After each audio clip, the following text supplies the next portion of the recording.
Op's son died unexpectedly, and his wife's narcissistic immediate family, along with his sister, made it so much worse. Editor's note: Op made 2 original posts, one about his mother-in-law and the other about his sister, that add context to the whole story. Both have been included before the first update. All posts by you/throwaway and broken 13. Mother-in-law post. Op posted in r/just no mill. Our son died unexpectedly and my mill made it so much worse. I was told to cross-post here as it is a more appropriate sub for my story. I needed to tell my story, get an unbiased opinion, and just vent to get it off my chest. I'm using a throwaway account because the details are very private, and I wish to remain anonymous. Warning: this is long, as I am a very detailed person. This is just one issue in a very hard year, as there is much more. To start off, I guess, my son is dead. My little boy was 13 months old. A pillar of health. We cherished and cared for him with all we had. He was perfect on Tuesday, dying on Wednesday, and passed 7 days later. That is a whole other story in itself. I got along well enough with my in-laws. However, my mother-in-law acts very immature and erratic. My wife told me her mom used to be an alcoholic. As I grew more confident in my relationship with my wife, I told her, I think your mom might have alcoholic brain damage. Where I need help is this. My son needed emergency surgery as his brain, for unexplained reasons, was swelling. They had to remove part of his skull to allow for the expansion. My parents arrived within an hour of my call. My in-laws, whom this post is about, arrived much later, even though they live 30 minutes closer. My in-laws left as quickly as they arrived. My parents, however, stayed. They slept on waiting room coffee tables, waiting to hear if our little boy would live. He made it through that first surgery, only to pass away the day after Mother's Day. My parents never left our side, even though they had brought no clothes or supplies. My in-laws, on the other hand, did not reappear until it was time to say goodbye. My mother-in-law arrived in pajama shorts and a t-shirt that was too small to hide her girth. She began asking the nurse if they had ever treated any murderers. As we took our time saying our goodbyes, she noisily played games on her iPad. The nurses arranged for us to take him outside one last time, even though he was on life support. You see, our son rarely cried, but whenever he did, we simply took him outside. It cheered him up instantly. Being outdoors was his favorite place in the world. My wife went first and held him one last time beneath the stars to say goodbye.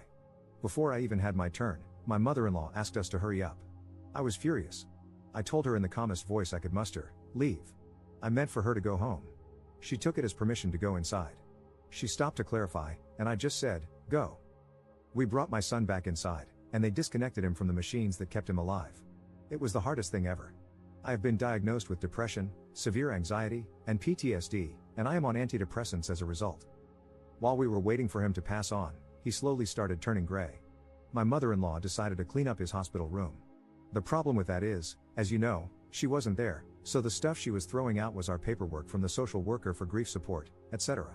My mom stopped her from throwing it out while I yelled at her to stop. All the while, my father-in-law and sister-in-law sat there doing nothing, looking annoyed. When he was finally gone, my wife had to wait for the nurses to remove him from her arms, which was quite difficult as he was limp. My mother-in-law left immediately. When my wife got up, she asked, crying, "Where's my mom? I need a hug." We did not see or speak to my in-laws for 2 days. We couldn't bear the hurt on top of the grief. I decided to clear the air and invited just my father-in-law for lunch. He arrived, made idle chit-chat, and then got up to leave. I said, "What about lunch?" He said he needed to get home. We told him to wait, we needed to discuss some things. We described how hurt we were by my mother-in-law's behavior, and he said she just didn't cope well. We said we would do our best to understand, but while we were sorting out our feelings, please ask her not to disturb us. We also said that if she was struggling, she had the option not to come to our son's visitation, we would understand. His response was, "Well, I guess I'll go home and kill myself." I have no clue what he said to my mother-in-law. Next thing we know, she phones and says, "I hear you were upset with me. Too effing bad. I won't be at the visitation." Click. I was furious. I felt like I had just failed as a father, I was not going to fail as a husband. I immediately called her back and tore her a new one. Her response was, "I am not going to talk to you if you are going to use that language." I said, "F you.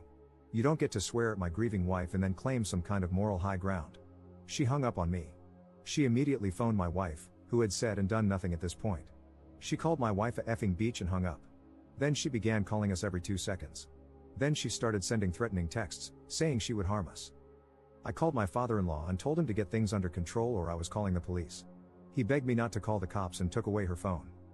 The call stopped. We did not receive any support from my wife's family. They did not attend any events prior to the visitation. My father-in-law showed up late to my son's visitation wearing cargo shorts and an old golf shirt. A few days passed. I called my wife's aunt, whom I had gotten to know a little, as they were not a close family. I asked her for some perspective on my mother-in-law. She said they had a falling out over 20 years ago. Apparently, the aunt had cancelled a sleepover between my wife and her cousin because the cousin didn't want to go anymore. My mother-in-law told the aunt, "I hope you die."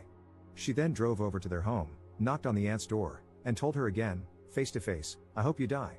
Apparently, my wife's family disappeared for 3 years. The extended family had no idea where they were. Then we spoke to my wife's grandmother. She told us that my mother-in-law was diagnosed as bipolar years ago and has a history of violent behavior, including repeatedly slamming the grandmother's arm in a car door. The grandmother reiterated that they lost track of my wife and in-law's whereabouts for 3 years. She feared that my mother-in-law would be violent toward my wife. My wife broke into tears, saying that her mother had beaten her repeatedly in her drunken stupors. Now we had a clearer picture: my mother-in-law is mentally ill. My father-in-law knew this and hid it from his children. He knew how unstable his wife was and still brought her to the hospital. He completely mismanaged the situation by keeping everyone in the dark. My wife asked him very respectfully for a break in communication, advised by her therapist, as she needed to heal, and her family was hurting more than helping. It's been a few months, and we finally heard from him again. I have copied and pasted his email below. I hope you are doing well. You are always in my thoughts. I'm writing this email because we really need your help with Mom. She has been in the psych ward in the hospital twice, once for 6 days and then for over 2 weeks. The root of this problem was her reaction to your son's passing and how her reaction to this was treated. As her therapist says, everybody reacts to death differently, and no two people grieve the same. I think it would be healthier if you two could get past this and start a healing process. At present, your mother is sliding back into a very depressed state, brought on by 2 things: the absence of your son and the absence of her eldest daughter. She said this to her therapist at her latest session. I'm sure Mom misses you and thinks of you often but is nervous to reach out to you, as you may not be ready for this. Mom's therapist is very concerned with her mental state, so I think a phone call or setting up a visit, just you, to see if you two can reconnect at some level, even if it's meeting at a coffee shop or at Mom's therapist's office, would be helpful. Whatever you are both comfortable with. It may or may not work, but I see this as a good, viable option compared to what's going on now. So, mull this over and please let me know if us getting together is a possibility. We would really like it to be. Love, Dad. In her response, my wife told him everything we had learned and pointed out how he had failed as a father, including this email, which was void of fatherly concern for her well-being. She did, however, offer to meet with her mother-in-law's therapist if it would help. His response was, "Sorry to have disappointed you. Have a nice life." I was furious at this email. Not only did he not care about my wife's mental state, but he also did not try to re-establish communication first before making an ask. My wife has decided she is done with her parents. I have supported her decision, as they have been toxic to both of our recoveries. Sister post same day. Op posted in our /JustKnowFamily, completely done with my sister after my son died. Posted earlier today, I was directed to this sub. I cross-posted there if you're interested. I won't post again here, but I wanted to share about my sister. My sister is 4 years older than me. We were somewhat close since our parents only had the 2 of us. She always bossed me around, but by the time I was 12, I realized she was not a kind person. My sister had screwed me over for years. I would help her constantly, even to my own detriment, because, in my mind, that's what families do. But she would never help me when I needed her. The few times she agreed to help, she would pull out at the last minute. I could give you years of backstory, but I'll skip ahead to the final straws. 4 years ago, my wife and I were buying our first home. My brother-in-law owned a truck for his business. My sister offered it to help us move, as my brother-in-law was quite sickly, lung issues, and couldn't help with the actual lifting, etc. This was to be their contribution. 2 days before moving day, she called me to say she didn't want to put the wear and tear on the truck. I was stressed beyond belief and furious that she was pulling this crap on me again. However, I kept my cool. She swore up and down that they couldn't help, that my brother-in-law was too sick, and that his nurse would be coming on moving day. She offered to pay for a moving truck if I could manage to book one. Great. I booked the truck and called her back. She yelled at me and told me it needed to be booked under her card so she could write it off. Fine, whatever. She gave me the card number and then said, "Well?" I replied, "Well, what?" She asked, "Aren't you going to ask me to help you move?" In my head, I was going, WTF? She had spent months telling me they couldn't help, including in this very conversation. I replied, "No." She lost it again and accused me of just using her for her money. At that point, I had enough and said, "You know what? If you think that little of me, the truck is already booked under my credit card. I'm good." I hung up and didn't speak to her for 2 years. What brought me back into the fold was that my brother-in-law was dying. I decided that, As crappy as she was, everyone deserves family. I reached out and asked if she needed anything. She asked me to visit her husband in the hospital, so I did. I visited him once a week until he was transferred further away, and then I started calling him. He died waiting for a lung transplant. My mom phoned me with the news. I said I'd be at my sister's place right away. My mom said, "You might not be welcome there." I said it didn't matter. Family is family. If she threw me out, so be it. I had to try to be there for her and her kids. We never reconciled. We just pretended nothing was wrong. I rejoined family events in an effort to give them a sense of family. My son was born about 6 months later. It became harder to be there for her as I struggled to find my footing as a new dad with a stressful new job. But I made sure I was there for the hard days. My sister made little effort to be in my son's life. I was confused because she had been so excited for his birth, seeing him as a source of light in her life. Yet, she would take regular trips to my town, get drunk at the bar literally around the corner from my house, and not even pop in. I found out she had started sleeping around. I'm no slut shamer, and with brother-in-law being sick for so long, I'm sure she needed it, so I encouraged her at first. Then she slept with my mom's boss. It started to get out of hand. My nephew quit hockey because he was getting bullied in the locker room. We were all stunned. He loved hockey and was so personable. We later found out my sister had slept with one of the hockey dads, a married one. Next, we found out she had a falling out with her best friend. She would only tell us that her friend was a beach. We later learned from the best friend that they had fought over my sister's new boyfriend. She didn't like him. He was a substance dealer. We have family in law enforcement, so we had him looked up. Sure enough, he had been charged as recently as 2016 but got off on a technicality. He also had a suspended license but was driving her car around with her kids in it. Things were very tense between the family and her. Then my son died. She made an effort while he was in the hospital, but once he was gone, so was she. She blew off his celebration of life with no explanation or contact. I mustered the strength to attend her son's grade 8 graduation the following week. She refused to sit with us or even speak to us. I stopped talking to her after that. She texted me last month, saying she was giving me space, her spin on ignoring me. I told her she had let me down, and she was dismissive. I told her off and blocked her number. I'm done with her for good this time. Turns out she was pregnant with the substance dealer's baby. She named it after her dead husband. I joke with my therapist that my life has become some Jerry Springer crap. I texted my nephew when I thought it was safe to do so. She often takes his phone, reads his messages, and sometimes even texts back pretending to be him. I told him I loved him and that, even though I was out of his mom's life, I was not out of his. I assured him I would always have his back if he ever needed it and that my door was always open. I have a feeling he will be needing it. I heard from my mom that he told my sister to F off last week. Please don't think my nephew is disrespectful. He is an upstanding young man who attends Christian school. He has suffered so much, and he has had enough of her. As have we all. Update 3 months 2 weeks later. It's been a while. I thought I would share some new info and previously unshared details. Since my last post, we have not heard from my wife's family. The Have a Nice Life email we received was our last contact. We spent Christmas with my wife's aunt. She asked if we wanted any information about them. We declined. We don't care. They are out of our lives. We struggle daily with our loss. We struggle with zero support, as my parents are away. Last year felt so bad. Unemployment wouldn't cover me. During my bereavement leave, I was fired. I was on contract, so no laws protected me. I attempted to take my own life twice. I felt I had failed as a father and, again, as a man. I have finally seen a psychiatrist and am now on antidepressants. I start with a new grief counselor this week, and I have started looking for a new job, as I finally feel able to do so. My wife recently gave birth to a baby girl. I now have a daughter. A small piece of me was repaired. It feels bittersweet to be a dad again. We told very few people about the pregnancy, maybe 10 people at most. Anything could go wrong during a pregnancy, and we did not want to have to face the world if we potentially lost another child. I later realized that the people we trusted enough to tell were the same ones who came to the house to check on us.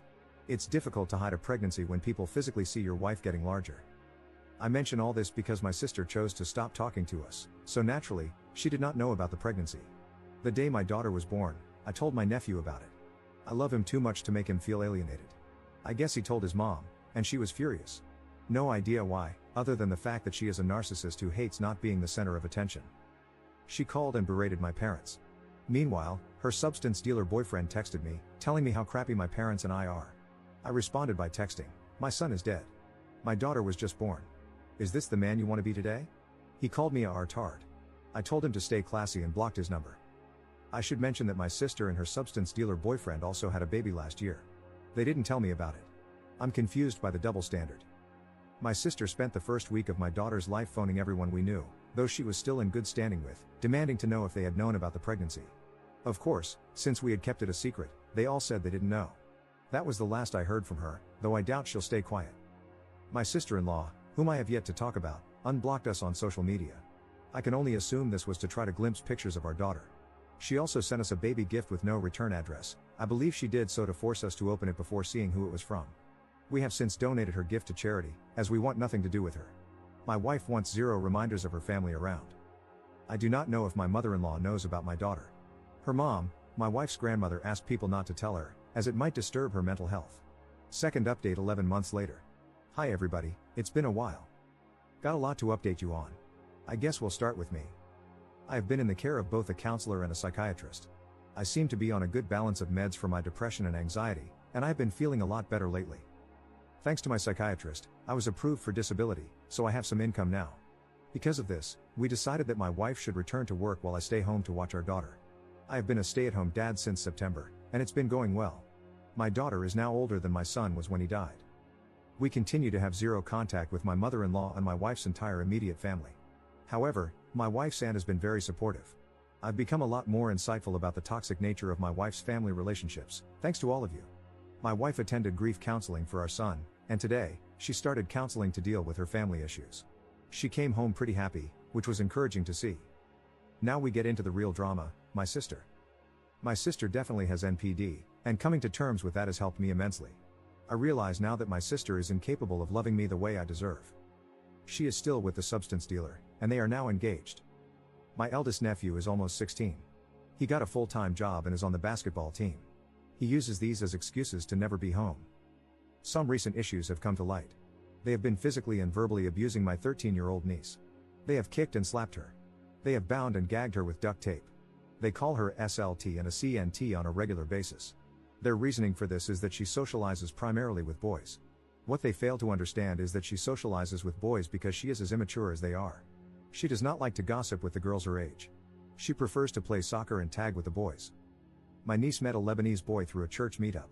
They hit it off and became friends. My sister found a picture of them together on social media and lost her crap. She went on a racist tirade and told my niece that Muslims would love to get a hold of a little blonde girl and take her back to Lebanon. I found this very confusing because A, they met at a church meetup, and B, we did not grow up in a racist household. My niece believes that the substance dealer is responsible for bringing racism into their household. I also find this confusing because he is biracial, German/Japanese. They forbade my niece from seeing this boy simply because he is brown. However, one day they bumped into him at the mall. The substance dealer grabbed the boy, held a knife to him, and threatened him to stay away from my niece. The substance dealer was later arrested for this. He was released pending trial. He blamed my niece for the whole thing, and they began attacking her at home. It ended with my sister saying, "I wish you would kill yourself." My niece then went to the kitchen, grabbed a knife, and self-harmed her wrist. My niece's friends at school reported it to Children's Aid, and an investigation began. My sister told my niece that if she lost either of her sons over this, she would disown her and stop loving her. Due to the substance dealer's charges and the Children's Aid investigation, my sister, who had not been speaking to my parents, called them in a panic. On a long shot, my mom suggested she send my niece down south to stay with them. They are snowbirds. My sister was desperate and agreed. My niece is currently safe and happy with my parents. My parents and I agree that they must keep her at all costs. She cannot go back to that abusive home. I will let you know if they get legal custody of her, as the battle is only just beginning. We get little nuggets of information from my niece as she remembers things. Again, she is naive/immature.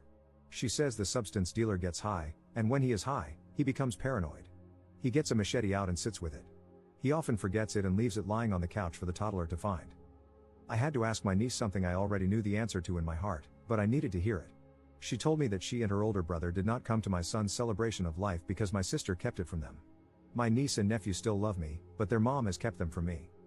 I knew deep down that was what was happening, but it still hurts so much to know that I was deprived of their love and comfort at a time in my life when I needed it most. Editor's note.